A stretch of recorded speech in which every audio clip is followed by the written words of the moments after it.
Hey guys, Michael Furlonger here, author and founder of ChristianWritersBookstore.com. And last week we were talking specifically on kind of the writing process. And this week we're going to continue on similarly with character development.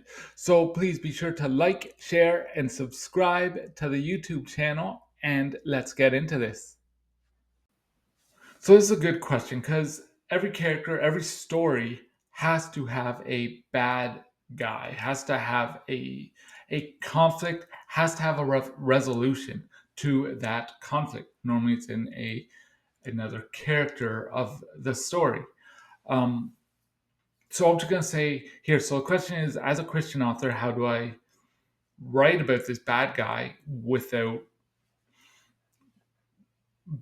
being unchristian, shall I say? And I'm going to just give you my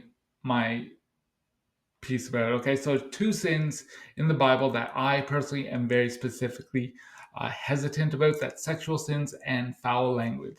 Apostle Paul tells us, I think it's in Second Corinthians, to flee from sexual immorality, for all sins a man commits are outside of the body, but a man who commits sexual sins against his own body.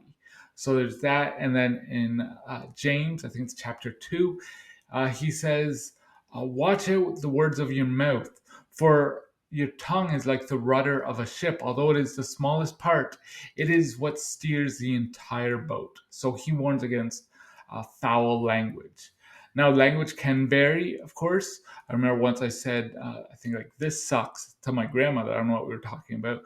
It's like, that's just inappropriate. And to me, that wasn't inappropriate. So again, you have to look at the culture of the time that you're writing this and to whom you're writing. Um, but yes, that's my two big things. Now, there's a sense that I call realism of bad language.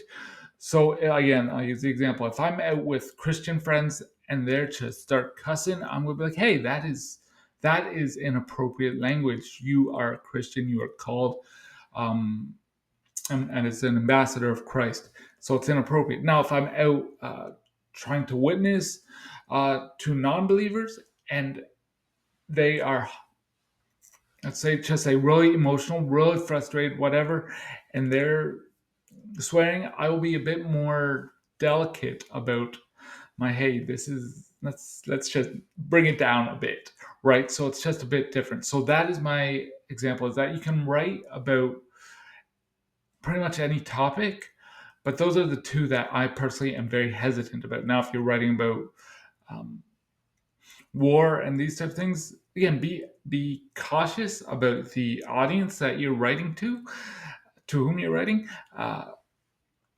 But yes, those are my two: is sexual scenes, which can be emphasized about without getting overly descriptive about, and and swearing, is that it's really not needed to be a good story.